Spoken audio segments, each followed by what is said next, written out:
வினோத வாய்ஸ் நேயர்களுக்கு வணக்கம். நான் உங்கள் கிருஷ்ணவேல்.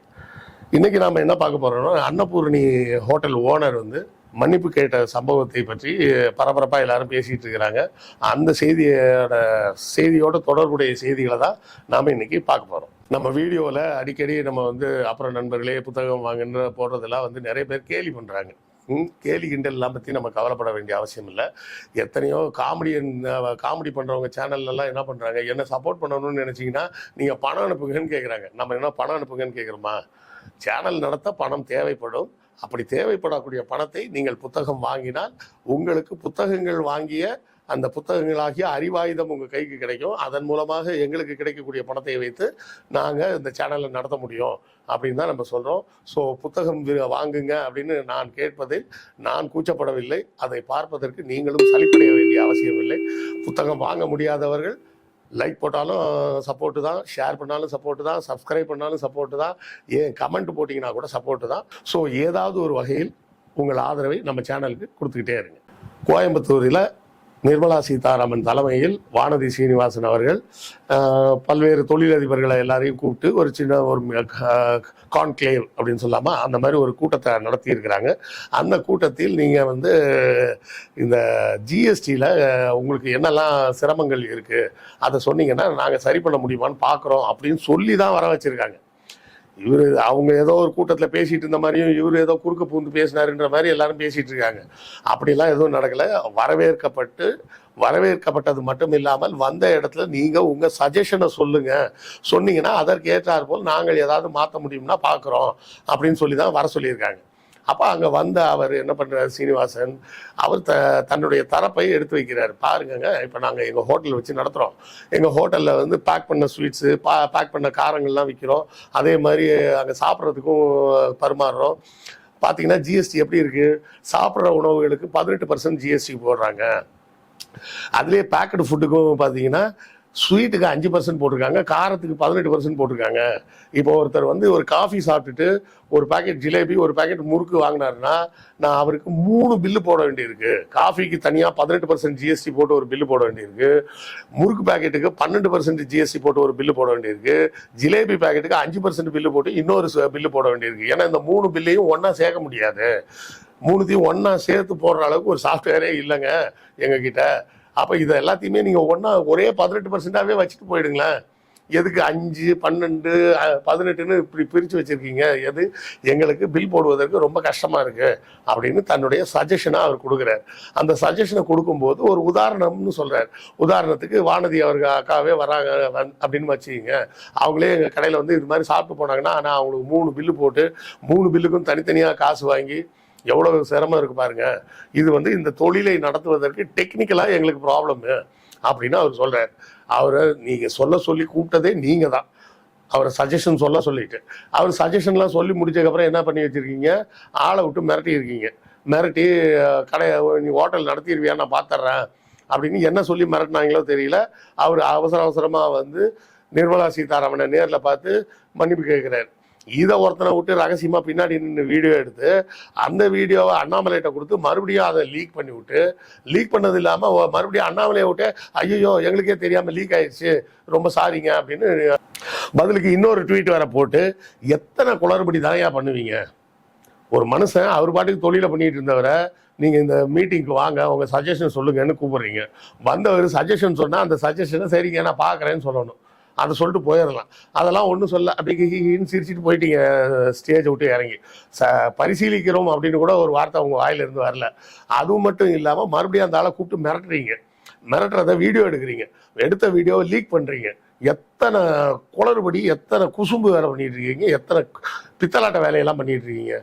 ஆட்சி நடத்துறீங்களா இல்லை என்ன நடத்திட்டு இருக்கீங்க? ஆட்சி மக்களுக்கான ஆட்சி, உங்களுக்கான ஆட்சின்னு நீங்கள் நினச்சிக்கிறீங்க. மக்களை அடுத்த வாட்டி இப்போ இந்த வாட்டியாவது 240 கொடுத்தாங்க, அடுத்த வாட்டி 40 சீட்டு கூட தரமாட்டாங்க. வீட்டில் போய் ஓரமாக உட்கார வேண்டியதுதான். இந்த நிர்மலா சீதாராமனே ஒருவேளை எலெக்ஷனில் தோத்துட்டோம்னா என்ன பண்ணுறதுன்னு பயந்து போய் எலெக்ஷனில் நிற்காத ஆள். சரிங்களா? இந்த எம்பி எலெக்ஷனில் அவங்க நிற்கவே இல்லையே. அண்ணன் சீமான் வேற எல்முருகனுக்கு ஏன் மந்திரி கொடுத்தீங்க, அவர் தோத்து போனவர் ஆச்சே அப்படின்னு கேட்குறாரு. தோத்து போன எல்முருகனுக்கு கொடுத்தீங்களே அப்படின்னு கேட்ட சீமான், ஏன் நிர்மலா சீதாராமனுக்கு சீட்டு கொடுத்தீங்க அப்படின்னு ஏன் கேட்கல?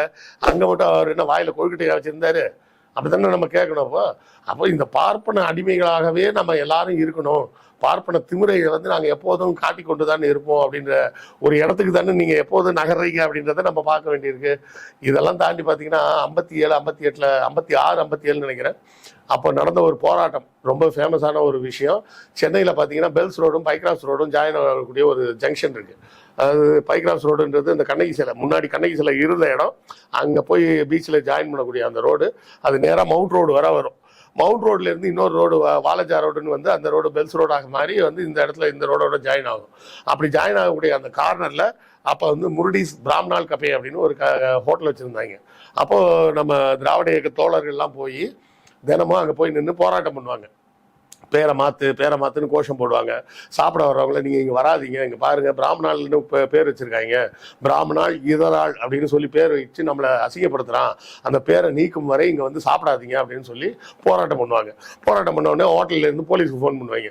போலீஸ் வந்து இவங்களை அரெஸ்ட் பண்ணிட்டு போயிடும். இவங்களை அரெஸ்ட் பண்ணிட்டு போனால் வேற ஒரு 10 பேர் வந்து மறுநாள் நிற்பாங்க. இப்படியே 1 வருஷம் கிட்ட அந்த போராட்டம் ஓடிட்டு இருக்குது. இதெல்லாம் தாண்டி பார்த்தீங்கன்னா அந்த ஹோட்டலில் வேலை பார்க்குறவங்க என்ன பண்ணுவாங்க, மாடியிலேருந்து சுடு தண்ணி எடுத்து இவங்க நிற்கிற ஆளுங்க மேலே ஊற்றி விடுவாங்க எதிர்பாராத நேரத்தில். அப்போ எப்படி இருக்கும் பாருங்க அந்த வெயிலுக்கு. இந்த மாதிரிலாம் தொல்லைகள் அனுபவித்து கடைசியாக அந்த பெயர் வந்து முருடிஸ் ஐடியல் கபே அப்படின்னு பெயர் மாற்றப்பட்டது. அதன் பிறகு அந்த ஐடியலில் கூட எடுத்தாங்க, முருடிஸ் கபே அப்படின்னு மட்டும் பின்னாடி 90களில் மாற்றிட்டாங்கன்னு வைங்களேன். சரி, இது இருக்கட்டும். இப்போ இதுக்கு எதுக்கு வரீங்க இந்த விஷயத்துக்கு அப்படின்றீங்களா? இந்த போராட்டங்கள்லாம் முடிஞ்ச பிறகு, பெயர்லாம் மாற்றிய பிறகு, அந்த கடையின் முதலாளி என்ன பண்ணுறாரு, பெரியாரை நேரில் வந்து சந்திக்கிறார். சந்தித்து உங்கள் தோழர்களுக்கு இவ்வளவு சங்கடங்களை கொடுத்ததுக்கு நான் மன்னிப்பு கேட்டுக்கிறேங்க. எங்கள் ஹோட்டல் வேலை பார்க்குறவங்க இந்த மாதிரி சுடுதண்ணிலாம் ஊற்றிருக்காங்கன்னு எனக்கு முதல்ல தெரியாது, அதுக்காக ரொம்ப வருந்துறேன், மன்னிப்பு கேட்குறேன்னு வந்து மன்னிப்பு கேட்க வந்திருக்கிறார். அப்போது பெரியார் சொன்ன விஷயம் என்னென்னா, இதை ஒரு ஃபோட்டோ கூட எடுக்கக்கூடாதுன்னு சொல்லிட்டாரு.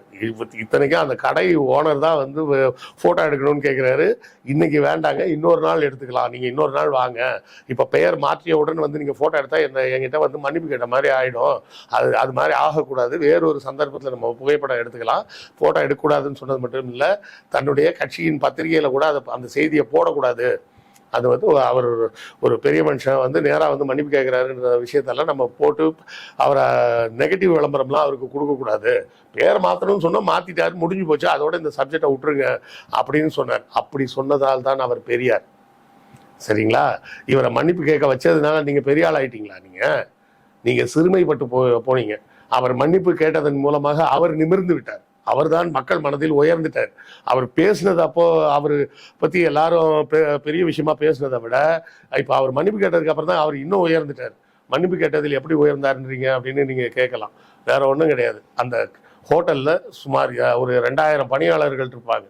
இப்போ இவர் தன்னுடைய ஈகோ தான் முக்கியம், அந்த அம்மா என்ன வேணா பண்ணிக்கிட்டோம், நான் மன்னிப்பெல்லாம் கேட்க மாட்டேன் அப்படின்னு அவர் சொல்லியிருந்துருக்கலாம். சொல்லியிருந்தா என்ன நடந்திருக்கும், அவரது நிறுவனத்தை மூடுறதுக்கு உண்டான வேலையை பண்ணியிருப்பாங்க. மூணுனா அவருக்கு ஏதாவது நஷ்டமா? ஒன்றும் கிடையாது. இருக்கிற அந்த எங்கெல்லாம் ரியல் எஸ்டேட்டோ அந்த பில்டிங்கெல்லாம் விற்றுட்டு காசாக வாங்கிட்டு வீட்டில் போய் நிம்மதியாக படுத்து தூங்க வேண்டியது தான். அவருக்கே வயசு 60க்கு மேலே இருக்கும். அவர் அதையெல்லாம் செய்யாமல் எதுக்காக போய் மன்னிப்பு கேட்டார்? அந்த நிறுவனத்தில் பணிபுரியக்கூடிய 2000 குடும்பங்களின் வாழ்வாதாரம் பாதிக்கப்படும். ஹோட்டலை மூடினா என்ன ஆகும்? அந்த ஹோட்டலில் வேலை செய்யக்கூடிய கடைநிலை ஊழியர்லேருந்து மேலாளர் வர எல்லாருக்கும் வேலை போயிடும். ஒரே நாளில் 2000 பேர் தெருவுக்கு வந்துடுவாங்க வேலை இல்லாமல். அப்படி வந்தாங்கன்னா யாருக்கு நஷ்டம்? அந்த குடும்பங்களுக்கு தான் நஷ்டம். அந்த குடும்பங்களின் நலனை மனசில் வச்சுக்கிட்டு தான் அவர் வந்து தன்னுடைய ஈகோ போனால் பரவாயில்லன்னு அவர் போய் மன்னிப்பு கேட்டது. இவங்க வீடியோ எடுப்பாங்கன்னு அவர்கிட்ட தெரியாமையா இருக்கும்? அந்த அளவுக்கு முன் யோசனை இல்லாமலாம் இருப்பார். அதெல்லாம் கண்டிப்பாக அவருக்கு தெரியும். அதை தொடர்ந்து இன்னொரு செய்தியை நம்ம முக்கியமாக பார்க்கணும். இந்த கொங்கு மண்டலத்தில் தான் பெரும்பாலான இந்த முதலாளிகள் பூரா பாஜக ஆதரவாளர்களாக இருக்கிறாங்க. அவங்களையே இவங்க இப்படி தான் ட்ரீட் பண்ணுறாங்கன்றது இப்போ வெளிச்சத்துக்கு வந்து விட்டது. இப்போ இந்த முதலாளிகள்லாம் என்ன யோசிப்பாங்க? இன்னைக்கு அன்னபூர்ணாவுக்கு நடந்தது நாளைக்கு கௌரி சங்கருக்கு நடக்கும், நாளைக்கு கௌரி சங்கருக்கு நடந்தது A2Bக்கு நடக்கும், இந்த 3 பேர் நிறுவனத்துக்கும் நடந்தது லக்ஷ்மி மில்ஸுக்கு நடக்கும், லக்ஷ்மி மில்ஸுக்கு நடக்கிறது இன்னொரு மில்லுக்கு நடக்கும்.